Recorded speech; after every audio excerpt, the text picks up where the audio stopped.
One of my favorite, and in my opinion, a very underrated video game genre is the point-and-click adventure game. I grew up throughout the 90s playing awesome titles like Monkey Island, Sam & Max, Full Throttle, Grim Fandango, and of course Maniac Mansion and Day of the Tentacle. About a year ago, I had an indie developer send me an email stating that they had been working hard on a brand new point-and-click adventure game and that they would eventually like to send me a copy to check out. Guess what I got in the mail today? Based on everything I'm reading, this is a very ambitious project. Okay, so the developer of this game is Cronellas. I hope I'm pronouncing that right. And the name of the game is Cronellas Mansion. And I can tell you, just as a die-hard fan of point-and-click games, this thing is hitting all of the right buttons so far. Very reminiscent of Maniac Mansion or Day of the Tentacle. That artwork is awesome. But this is where it gets really ambitious. This game wasn't just developed for a single platform. This here is an NES copy of it on an NES cartridge. This here is the game on a Gameboy Color cartridge. This here is the game on a Gameboy Advance cartridge. And by the looks of it, they're all pretty different, which seems wildly ambitious to me. The developer also told me that they are working on a Super Nintendo version, which isn't quite done yet, but that will come out on cartridge as well. Some of the other stuff that Cronellas sent along is this. This is a custom Game Boy Advance shell. And you know, oddly enough, I have this old hermit crab sitting around here who has outgrown their shell. And the art on this thing looks fantastic. They even sent along a poster of the game. And of course, the one I'm most excited for, because I'm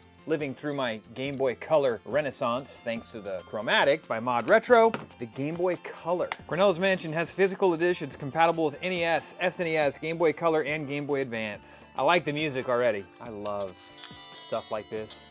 The fact that developers are still making games like this and putting them on physical cartridge really makes me smile, because I think it's really important to do stuff like this for game preservation. So if you love the point-and-click genre and you want to know more about Cronellas Mansion, check out the studio's page, whom I have linked below. And if you want this game on a physical cartridge, be sure to bookmark the Kickstarter page, which starts February 4th, which is next week, and it will run for 30 days. So if you want one of these on one of the 4 consoles it's launching on, I highly suggest getting over there February 4th.